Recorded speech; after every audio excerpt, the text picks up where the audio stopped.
everybody. And let's start this little presentation, and then we will start talks at 11, as stated in the program.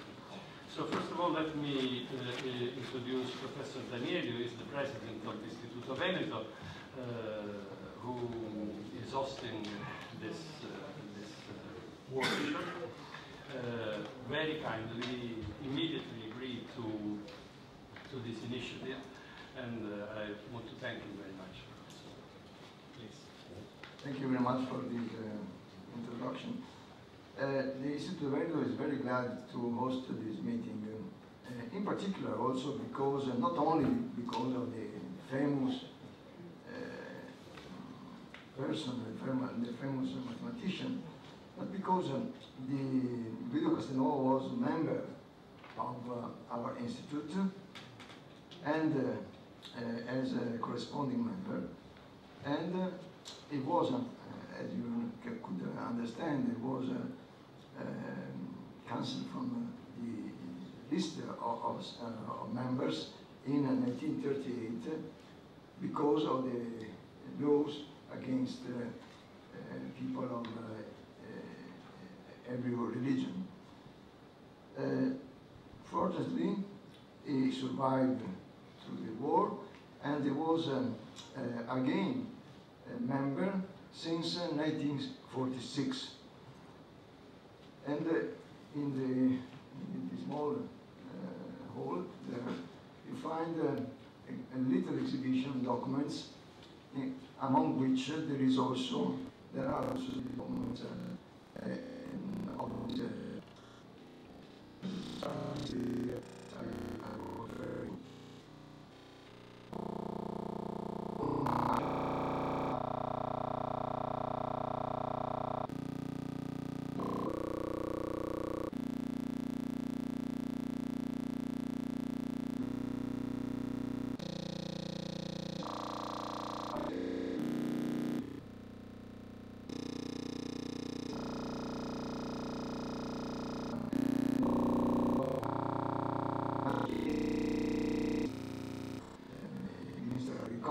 Minister of Economics. So it is really interesting that in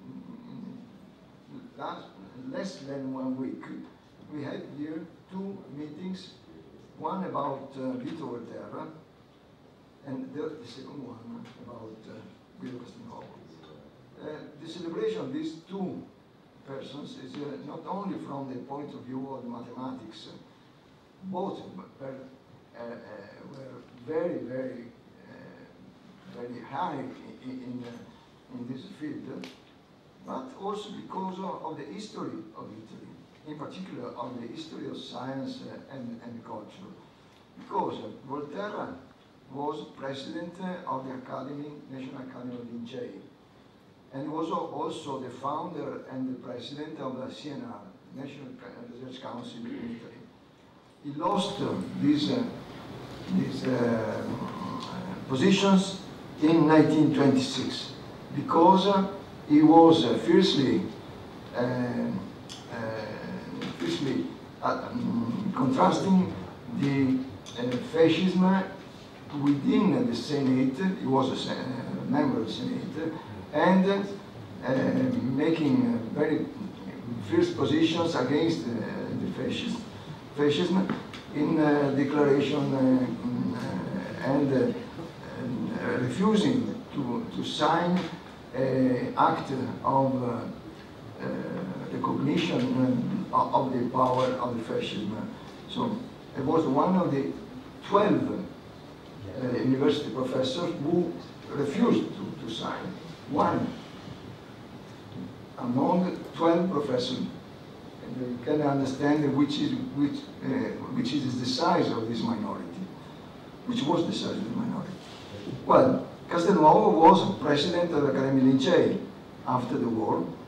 He was, after the war, appointed as a component of the commission established in order to not admit to the novel Academy Lincei the members who were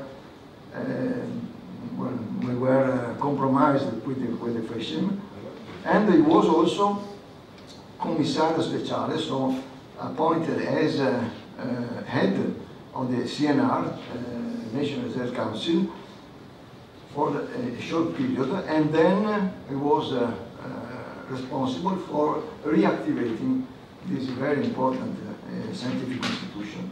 So the two persons are linked in a continuity in time, and both contributed to what is a very important part of the history of Italy, in spite of this dreadful situation they had to suffer.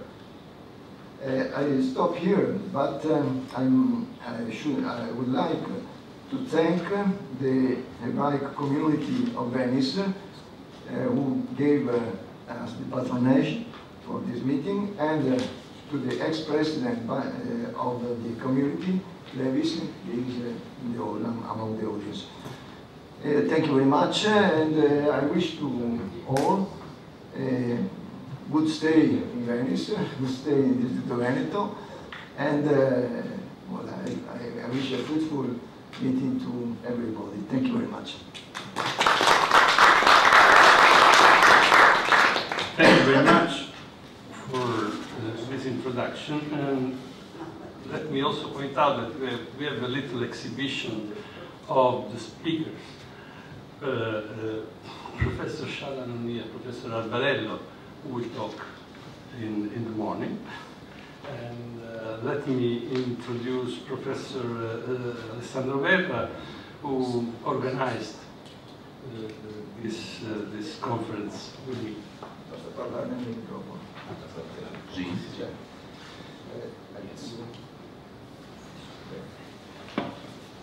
As one of the organizers of the conference, I am glad of saying welcome to all of you. We are here to celebrate Guido Castelnuovo as a mathematician, as a scientist, and I would also say as a moral man connected to the best traditions of Italian history after unification. The city of Venice and the Istituto Veneto are an ideal setting for hosting an event in honor of Guido Castelnuovo, which was born here 150 years ago. And let me especially thank the Istituto and its president for having made possible all this. Certainly there are several different reasons for a celebration of the anniversary of Guido Castelnuovo, and this is well reflected from the presence of people cultivating different fields of interest, not only geometers like me, like in my case, and not only mathematicians. It is not the moment nor my purpose to give a talk or a long speech now. This is only a salute. However, let me try to deepen very much briefly a few more comments or personal also motivation regarding this event and the reasons to participate. Well, I think that partially at least there is a non-academic, non-specific, non-sectorial kind of unifying theme to celebrate Castelnuovo, which is strictly inside the recent history of my country. This could be mainly of interest of Italian people, but not only, I guess. Indeed, Castelnuovo is a great figure of European scientist, and the unifying theme I want to outline is certainly more region-wide and rooted from another side in the last century European history as well. I found not only geometric reason to be happy of being involved in this meeting.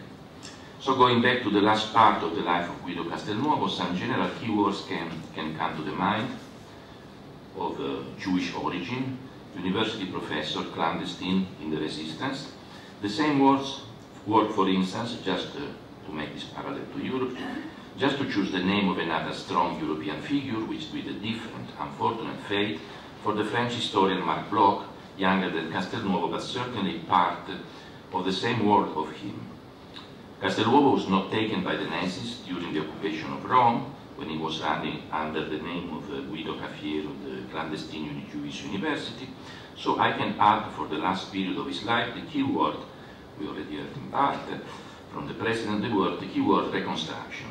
Going back, on the other hand, going back to his youth, he belonged to the first series of generations which were growing up and living in the new unified Italy.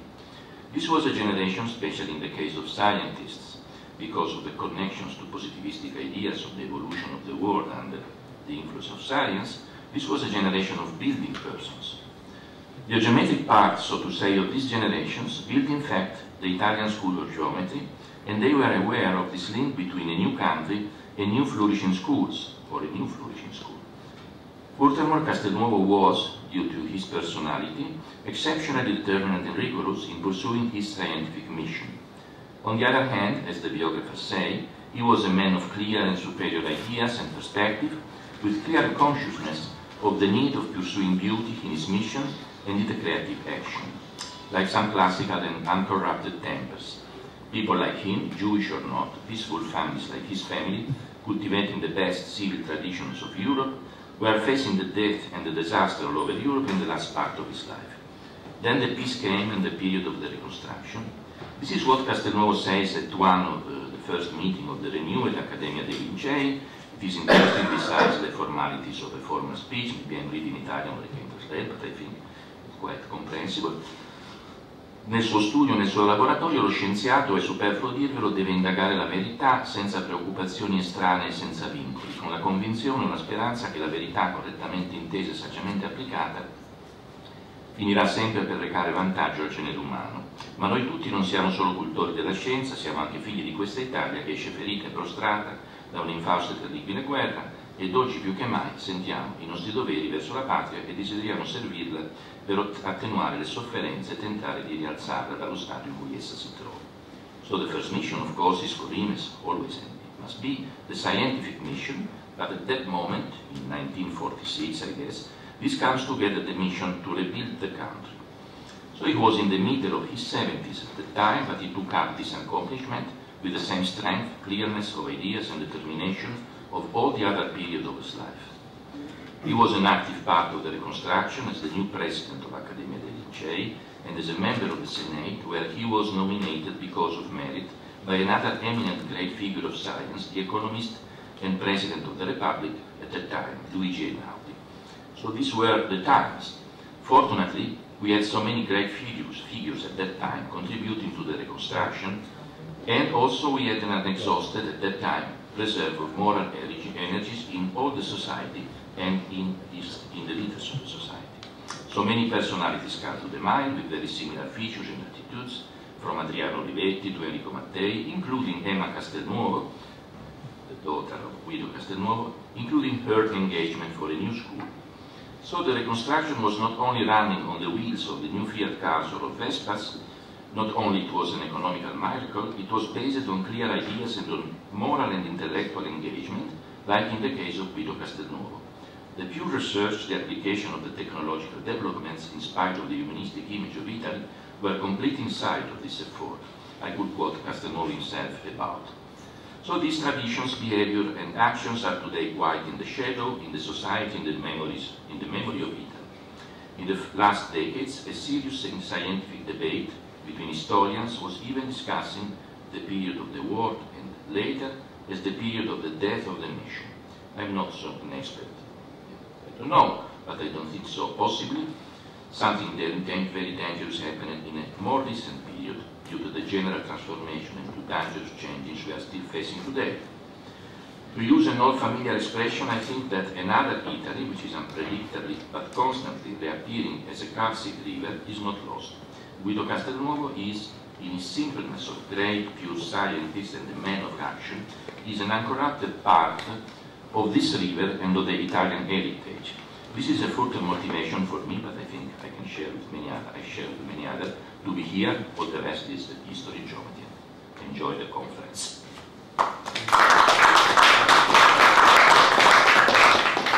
So I want to thank Sandro for this introduction. So I am very bad in giving speeches, so I didn't prepare anything. So just a few days ago, preparing something else, came to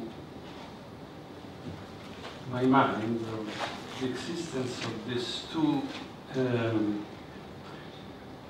portraits of Castelnuovo, who have been given by people who are no longer among us.